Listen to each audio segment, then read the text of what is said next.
Oke teman-teman, jadi di video ini saya mau bahas tentang change data capture sebenarnya ya. Jadi ini banyak banget ditanyain. Tapi mungkin saya mau background dulu ya. Jadi banyak banget yang bertanya ke saya itu, misalnya saya punya aplikasi, pasti kan punya database, entah itu database misalnya Postgre, MySQL, MongoDB dan lain-lain. Nah pertanyaannya, saya pengen mendengarkan ya, istilahnya itu listen ya, tiap perubahan yang terjadi di data. Nah itu gimana caranya? Beberapa sistem kan mungkin ada contohnya mungkin ada trigger gitu ya dan lain-lain. Cuma kan beberapa database nggak ada yang kayak gitu.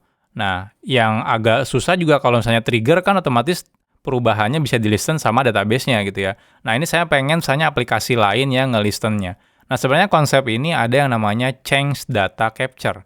Jadi kalau misalnya ada satu aplikasi gitu ya, nah ini kan pasti dia punya database ya. Nah, kadang-kadang tuh kita pengen mendengarkan kalau ada terjadi perubahan. Contohnya ada update, insert, delete, dan lain-lain gitu ya.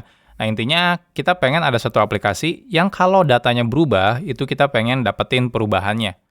Nah, nanti perubahannya mau diapain ya bebas gitu ya. Mungkin ada yang mau bikin data historical, atau mau bikin audit log, atau bahkan mungkin pengen disimpan di sistem database yang lain, dan lain-lain. Itu sebenarnya banyak banget kegunaannya. Tapi intinya gimana caranya? Database itu kita bisa dengarkan tiap perubahannya. Nah, konsepnya ini namanya adalah CDC ya, atau Change Data Capture nih, kayak di ini ya. Kayak di title-nya, Change Data Capture. Jadi konsep ini kalau teman-teman cari, googling gitu ya, di Wikipedia dan lain-lain, itu sebenarnya udah lumrah sekali ya, konsep seperti ini. Nah, pertanyaannya gimana cara bikinnya ya? Sebenarnya sih teman-teman mau bikin sendiri silakan aja. Cuma kita beneran harus tahu gimana cara database ini ketika ada perubahan, gimana caranya dia istilahnya itu ya kita pengen tahu gitu ya, perubahannya itu apa sih gitu ya. Dan kalau terjadi perubahan, si database ini tuh biasanya ngelakuin apa. Beberapa database contohnya dia akan ngirim ke log ya, log file gitu ya. Kalau misalnya beberapa database kayak MySQL contohnya bikin bin log kayak gitu. Kebanyakan masalahnya, problemnya adalah tiap beda database itu beda cara ini ya, cara si database itu mengirim perubahannya apa aja. Ada yang via log mungkin, ada yang via uh, langsung ke database-nya mungkin, yang lain-lain. Intinya sih agak ribet ya kalau kita harus bikin sendiri, terutama kalau banyak banget database yang kita handle di tempat kita kerja. Nah, di tempat saya sendiri, di tempat kerja maksudnya ya. Nah, itu pakai salah satu teknologi namanya adalah ini, Debezium ya. Nah, ini mudah-mudahan tidak salah ya nyebutnya Debezium. Nah, Debezium ini memang digunakan untuk change data capture ya, kalau di sini dibaca nih. Jadi adalah open source distributed platform for change data capture. Jadi memang untuk menangkap perubahan data. Nah, enaknya itu kenapa kalau pakai Debezium ini, saya bukan promosi ya, lebih ke sharing aja sih. Jadi enaknya kenapa? Dia itu support berbagai jenis database. Ya tergantung ya, mungkin database-nya kalau yang tidak disupport mau nggak mau teman-teman nggak bisa pakai ini. Tapi kalau kita cek ke documentation-nya, di sini kita lihat di stable, versi stable ya. Kita cek di sini, nah ini konektor ya. Di konektor itu ada banyak ya, ada MySQL contohnya, dia support MySQL, dia support MongoDB, dia support Postgre, Oracle, SQL Server, DB2, Cassandra, Vitess, Spanner, JDBC, Informix gitu ya. Jadi hampir banyak database ini disupport ya, yang populer. Jadi kalau kita mau mendengarkan perubahan yang terjadi di database-database ini, yang populer ini nih, kita bisa pakai si Debezium ini. Nah, kita bisa lihat gimana cara kerjanya di arsitektur di sini. Nah, jadi sesimpel kayak gini sebenarnya. Nah, cuma di sini memang karena kebetulan di tempat saya udah pakai Kafka ya, jadi satu ekosistem. Nah, jadi enaknya itu database itu misalnya saya tinggal install Debezium, lalu install konektornya. Contohnya tadi ada konektor MySQL, ada konektor Postgre, ada konektor Cassandra, dan lain-lain. Itu nanti si Debezium itu akan ngelisten setiap ada change ya, atau perubahan di database-nya, entah itu insert, update, delete. Nanti si Debezium itu dia akan mengirimkan ke Kafka. Jadi perubahan yang terjadi itu dikirimkan ke Kafka. Nah, setelah ada di Kafka, bebas ya, kita mau ngapain terserah kita. Jadi setiap kejadian perubahannya itu dikirimkan dalam bentuk event ya ke Kafka-nya. Nah, jadi enaknya itu karena semuanya sudah dikirim ke Kafka, nah bebas. Di sini nih, mau kita apakan. Contohnya teman-teman mau, oke saya mau pakai Elasticsearch connector untuk kirim datanya ke Elasticsearch. Jadi misalnya kan kadang-kadang ada kita mau insert update delete-nya itu ke MySQL atau Postgre, lalu kita mau melakukan pencarian, database-nya beda contohnya Elasticsearch gitu ya, biar lebih bagus untuk pencarian. Nah, kadang-kadang kan pertanyaannya gimana cara sinkronis antara data di MySQL sama si Elastic-nya. Kita sebenarnya bisa aja manual, jadi insert ke MySQL, habis itu insert ke Elastic. Nah, cuma kadang-kadang mungkin kalau misalnya ada gagal dan sebagainya, kita harus mikirin juga gimana cara ngesinkronasin lagi ya datanya. Nah, kalau seperti ini kita nggak perlu mikirin lagi harus kirim ke Elastic. Kita cukup kirim ke MySQL, nanti setiap perubahan akan diambil oleh si Debezium ini, nanti dikirim ke Kafka, nanti kita tinggal pakai istilahnya tuh konektor apapun lah, atau teman-teman mau bikin aplikasi sendiri bebas. Jadi ada banyak banget konektor yang bisa teman-teman gunakan di bagian sini, nanti untuk dikirim ke database yang bisa kita mau gunakan ya. Nah, jadi konsepnya sangat sederhana sebenarnya. Nah, jadi ini enaknya.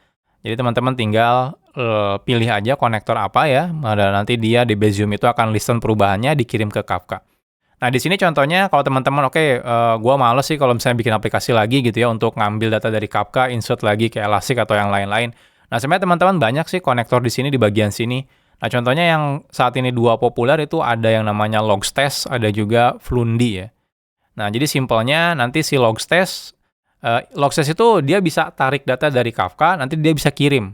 Kirimnya kemana? Nah, itu bebas. Ini di sini ada docs ya, kita cek dokumentasinya. Dokumentasi untuk Logstash. Nah, ini.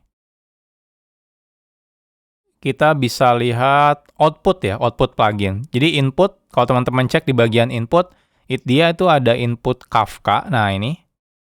Jadi kalau kita pakai Logstash, kita bisa ambil semua data dari Kafka ya.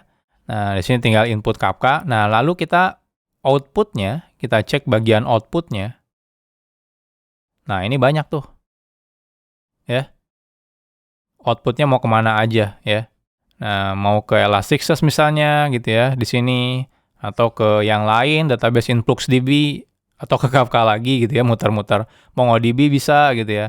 RabbitMQ, Redis, dan lain itu banyak banget sih ini. Kita nggak perlu mikir lagi ya, tinggal pakai aja. Nah, atau ada juga Fluentd ya, yang lumayan terkenal juga. Ini ada list data output misalnya. Jadi data output mau disimpan kemana gitu ya. Nah, itu ada banyak. Ada MongoDB, banyak sih ya, sampai ke yang cloud management juga ada. Nah, jadi simpelnya, kalau misalnya teman-teman mau dengerin perubahan, ini saya coba hapus. Oke, jadi perubahannya itu bisa pakai yang tadi, Debezium tadi. Jadi di sini Debezium ya. Jadi setiap perubahan database apapun itu, teman-teman punya banyak database. Yang penting konektornya disupport ya oleh si Debezium. Nanti bisa di listen perubahannya oleh si Debezium. Nah, nanti kan Debezium itu dia ngirimnya ke Kafka ya. Kafka. Nah, nanti dari situ ya tinggal teman-teman pilih ya. Tadi misalnya pakai Logstash ya. Logstash atau Fluentd ya. Fluentd. Nah, Fluentd, jadi nanti dari Kafka itu kita ambil pakai Logstash atau Fluentd. Nah, tinggal outputnya mau kemana, bebas. Contohnya bisa ke Elasticsearch misalnya, ES gitu ya. Kalau teman-teman pakai database Elasticsearch, atau mau ke MongoDB misalnya gitu ya. Atau bahkan tadi kan banyak ya, bahkan bisa kirim ke Slack ya kalau nggak salah. Ada Slack juga. Oh, di sini ya, di ini. Nah, ini. Email gitu ya. Jadi misalnya, kalau ada orang yang nge-delete gitu ya, saya mau kirim ke email misalnya, kayak gitu. Jadi kita bisa dapat warning dan lain-lain. Jadi ada banyak banget ya. Jadi ini tinggal teman-teman tentuin aja kira-kira maunya ke mana aja gitu ya, bebas. Nah, jadi ini adalah konsepnya change data capture. Jadi kalau teman-teman bingung, ini kalau listen data gimana, apa sih ya, apakah ada best practice-nya? Yaitu best practice-nya adalah change data capture.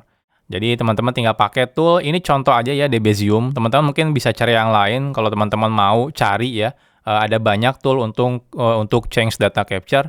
Nanti habis itu ya tinggal teman-teman kirimkan ke next-nya, sistemnya contohnya ke Kafka, Logstash, Fluentd, dan lain-lain. Nah, jadi ini sharing sedikit ya seputar arsitektur Change Data Capture.